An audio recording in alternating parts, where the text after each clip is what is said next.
Hey everyone, and welcome to another meeting of the Tropical Rum Society. As always, I'm Matt, but you may notice that the background today looks a little bit different. And that is because I am coming to you straight from Bangkok, Thailand, of all places. So I'm currently traveling, but I do have that goal to hit 24 videos before the end of the year, so it's Friday, and that means that I need to get a rum review done. So today what I thought we would do is like a vlog style of video, and I'm going to try and do it all in one take, just to personally challenge myself. Now, I do have some notes over here, so if you see me looking this way and not addressing the camera directly, it's probably because I am looking something up and my screen was just about to go off. So yeah, I have some notes here that I'm going to be taking a look at, but like I said, just bear with me. If there's any times that I stumble over my words or anything like that, they're staying in because we're doing one take, baby. Anyway, without further ado, let's take a look at what it is that we're actually reviewing today. It is this Thai rum called Sang Som. So, interesting story on how I actually managed to come to the conclusion that we would review this today. Basically, I needed to find a liquor store, and the area that I'm staying around the Khao San Road here in Bangkok doesn't seem to have any liquor stores. So I was looking online trying to find places that said they might sell liquor, grocery stores perhaps, but again, none really in this area. And then someone mentioned that they sell spirits at 7-Eleven here in Thailand. So popped across the road to my local 7-Eleven, and they had one bottle of rum, and it's the one we're looking at today. And I don't mean one style of rum. I mean, this was it. Like, once I bought this bottle, they don't have any rum anymore. So lucky timing with that, I suppose. But anyway, you didn't come here to hear the story of my travels. You came for the rum. So let's get into it. Sang Som, it's a 40% ABV rum produced here in Thailand. And it's made from cane molasses, from what I can find online. So a typical rum ingredient. Something that's not quite as typical is that it's mixed with a blend of herbs and spices from Thailand. So I guess that technically makes this a spiced rum, even though it doesn't say it anywhere on the bottle, and it doesn't seem to say it anywhere online. But I'm going to be calling it a spiced rum.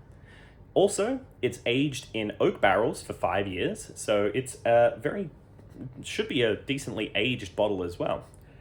You can see from the color, it's looking like it's something that's, definitely called a dark aged rum. Anyway, it is created by a company called Thai Bev, and they basically distribute it throughout Thailand and a little bit of export to the rest of the world, but you're not going to be finding it in your local bottle shop, that's for sure. It does seem to be pretty popular around this area, which definitely is known for lots of like pretty low rent, cheap cocktails. So maybe an indication of the quality. We'll see when we get to the tasting. But I know that it is typically mixed with the local Thai Redbull. So I've got some of that as well. And we're going to see how that mixes in later in the video. I believe that's everything that I wanted to say about it. No. So it's won 3 medals that we can see on the bottle here. And the first one's from 1982, followed by 1983. Followed by 2006, which seems like quite a bit of a gap between, 23 years. But it also does mean that if they go for another medal, there's 6 more years until it's on its way. So that label's probably going to be staying the same for a little while.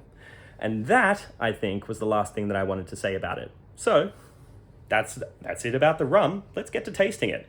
And here comes my favorite part, trying to pour on camera.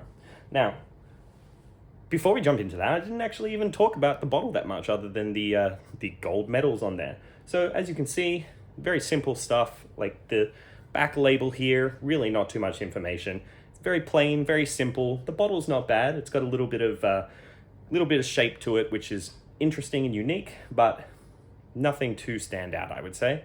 In the top here, we do have like a little pouring limiter. So hopefully that comes in handy and means that I don't overpour today. Now, I'm not sure if this is in camera, but if it's not, oh well, because we're doing it in one take. So that limiter really quite useful in preventing me from doing a massive pour. So here we go. Glasses that we have, they're from the hotel because I don't have a tasting glass that I brought with me. So again, we're lucky we even had glasses. Now, like I said before, it does have a nice dark color to it, which is probably coming from that 5 years of aging that it's got. It's a nice deep brown with tinges of gold around the edges here in this particular glass. So starting off well with the color. Now the smell, to be honest, there's not much in there. And I'm not sure if that's just because I have this giant glass that I'm trying to drink it out of, or if it doesn't have too much of a scent.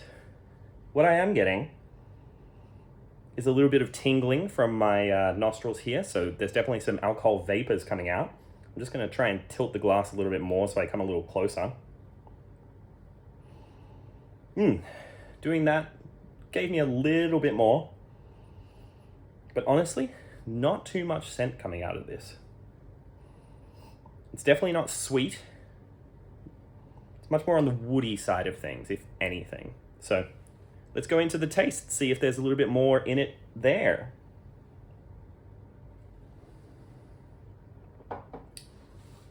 Okay, it's very, very harsh, very like, oh, it is burning my throat quite a bit. So yeah, this one, flavor, not huge.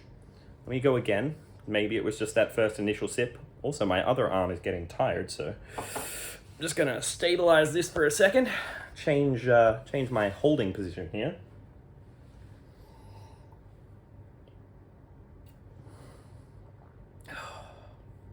It's rough. It's very harsh. I can see why they would be mixing this with the Red Bull and whatever else they mix it around here with. Oh, this does not go well as a sipping rum, I would say. It also doesn't have any of the characteristics that I would like associate with a typical rum. It's not really sweet. There's a lot of wood.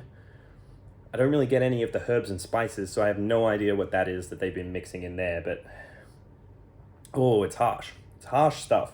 I don't think that this would be one that I would get again, at least for sipping. We'll see what it's like when we add the Red Bull in, but ooh, boy. Kind of shotted that a little bit there just to get rid of it. It's not very good. Not, ooh, very harsh, very burny. So next thing we're going to do is mix it in with some of this Thai Red Bull. Now this is not carbonated, so it's not the kind of stuff that you would typically know as Red Bull, but it does have a similar flavor and a similar smell from the previous time that I tried it. So yeah, very characteristic of the Red Bull scent here. Flavor is quite sweet, very syrupy, much thicker than you would expect a Red Bull to be. And yeah, lots of sweetness, but also a lot of kind of like medicinal quality to it. So we've got a decent amount in here. We might put a little bit more. I don't really know what my ratio is going to be on this one, but I'm guessing that in this area that I am, they don't really measure it either. So we're just going to drop a little bit in there. And again, sorry for not addressing the camera. So there we go. The Red Bull Sang Som mix that is very characteristic of this Khao San Road area. So cheers. Let's have a bit of a smell. Still got that Red Bull scent to it, but a little bit deeper, a little bit more dark. So let's have a sip.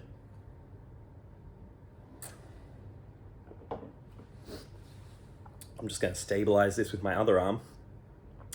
Okay, that's much better, much better. So I don't really get too much of a rum flavor. There's definitely alcoholic components, like you can tell there's alcohol in there, mainly from the feeling in the back of the throat. But that definitely mellows it down quite a lot. Like the Red Bull does manage to mask a lot of the harshness that's going on, at least from like a mouth perspective. So definitely much better. What is there to say about this rum overall? Honestly, I don't really know if I would count this as a rum. Like, it doesn't have any of the typical things that you would think of when you think of a rum. So even though it may be made in a very similar way, I don't know what they're doing in this distillery to make it quite as harsh as it is after 5 years in oak barrels. Like, that is some rough stuff. Like, not the kind of thing that you would want to be sipping on, barely the kind of thing that you want to be mixing. So yeah, not one that I would suggest going out and jumping to get. If you do end up coming to Thailand and you want to give it a crack in some of the mixed drinks that they've got here, apparently they're quite cheap. From what I've seen while walking along the Khao San Road, you could get a mixed one of these, probably about the similar size, maybe bigger, I'm not sure, but only about $4 to $5 Australian dollars, which is pretty cheap. So not a bad deal, but definitely a bad rum. So I guess you're getting what you pay for in terms of quality there. But yeah, so that is it. Sang som. We've done it all in one take, and I'm really hoping that I pressed record at the start of this and I don't have to do it again, because my shoulder and my arm is dying from trying to hold this phone up for so long. But yeah, thanks for joining me. I'm Matt. You've been watching the Tropical Rum Society. I don't really know what to do with this bottle because I don't have a shelf to put it on today. So I guess I'm just gonna have to try and drink my way through it as much as I can. But anyway, thanks for stopping by, and I will see you in the next meeting.